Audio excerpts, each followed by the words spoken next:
Okay, so here me and Sal are working on some heel work. I'm using this around that we've been working on to get him set up into the heel. And he does it beautifully. So I don't know if you guys have been working on that or if today's just the day that it is clicked, because usually we struggle with it a bit. But he did it beautifully there. I was very proud of him. Okay, so here we are just kind of walking back and forth in that heel position. And while we're moving and and we're going forward, he does perfect, which is great. Um, I have noticed that when I stop, he often keeps walking forward, or he'll pop out of the heel position. So that's what we're kind of focusing on right now. So you'll see I'm using the couch as a barrier to keep him in that clean heel position. And when I stop, I make sure to pick up my treating. So I only have to treat him every 4 to 5 steps now because he's really good at that movement. But when I go into stop, I make sure to pick up my treats, and I go ahead and pop them in his mouth a lot quicker than when we walk. And I'm using my hand some of the points when I'm giving it to him to kind of put a little bit of pressure on him to push him back into that nice heel work so he doesn't get all the way in front of me. Here I am trying to get him into a sit, just because it's nice to have different behaviors in this heel position. But I quickly stopped because you can tell that he's desperately trying, but there's too much sliding. So he got a treat for it because he did it and moved on. So all this whining and crying and pitching a fit you hear in the background is Boom. He really hates when I train with other dogs, and sometimes I put him in a closet when I work with him. But this time, since this is an easier behavior for Sal, I decided to have Boom closer where I knew we would hear those barking and whining sounds as a bit of a distraction. And it clearly didn't bother him at all. But it's still nice to kind of have dogs around and have to work through these difficult things while also having dogs there to distract us.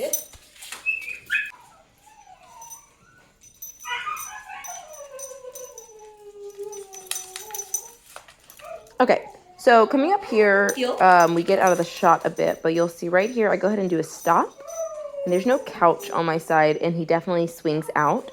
But I just stand and wait to see what he can do. And he comes back and around on his own. And I mark and treat right there. He comes back out again. And I, again, just give him a second to figure it out, to see what's going to happen.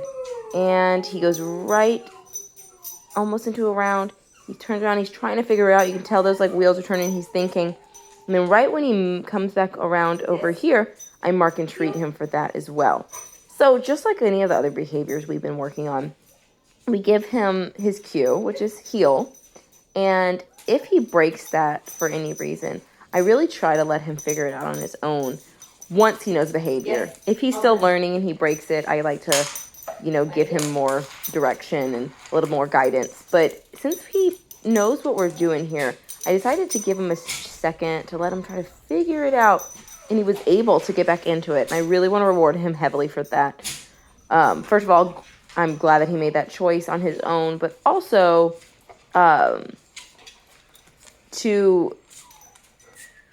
get that a really great solid heel work, just kind of like the place work. If he pops out and then chooses to get back in, he starts to recognize I get food when I'm over here and I don't get food when I'm over here. So it kind of makes the connection a little more clear. Okay, here I'm just using a different alternative way to get him into a heel. It's nice to have multiple ways. It's also fun and a little more exciting for him to have a few more behaviors under his belt. So right here, I'm just taking a step back, using my hand to guide him in sort of a loop, and then I take another step forward to really get him into that heel position. I use this one probably more when I'm out on a walk, just because it's a little easier because his leash doesn't go around me. But it depends what's going on, and he does pretty well with both of them. Okay, so here you see me trying to make a little circle. Then I walk forward, and then once he's in that heel position, that's when I mark and treat. And he did really good.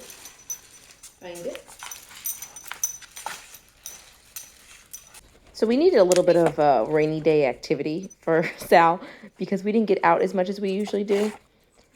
So here I'm using the stuff that I have from Boom's scent class to work with Sal. So we essentially just have a little can full of different scents that they use in the sport world to train dogs how to do scent detection.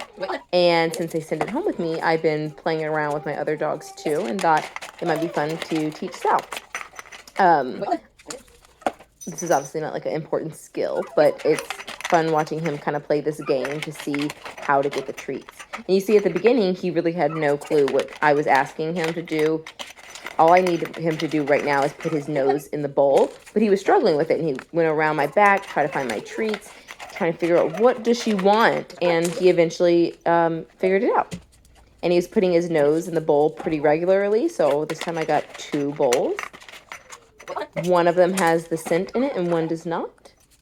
So you'll see he goes to the wrong one this time, and then he has to find the right one. And it's just kind of a fun little game.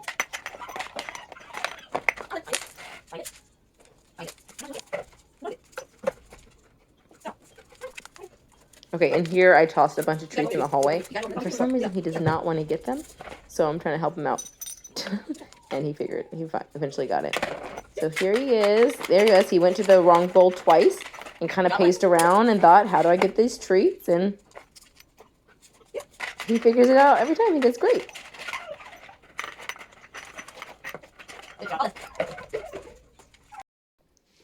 Okay, so here's Sal working on his place while the kids have snack after school.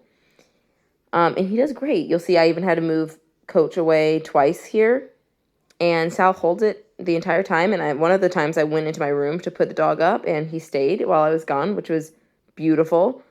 He stayed while kids move around. He did really well. He did start popping up a little bit more towards the end, which I expected. I expected there to be, a wall he hits where he kind of gets bored, and we'll have to work through that.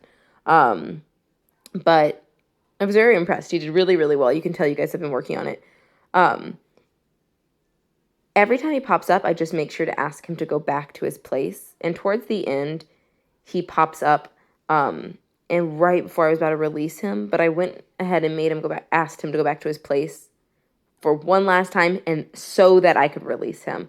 And also off the screen here is Boom, working on place 2. So there's a little added extra challenge with another dog around.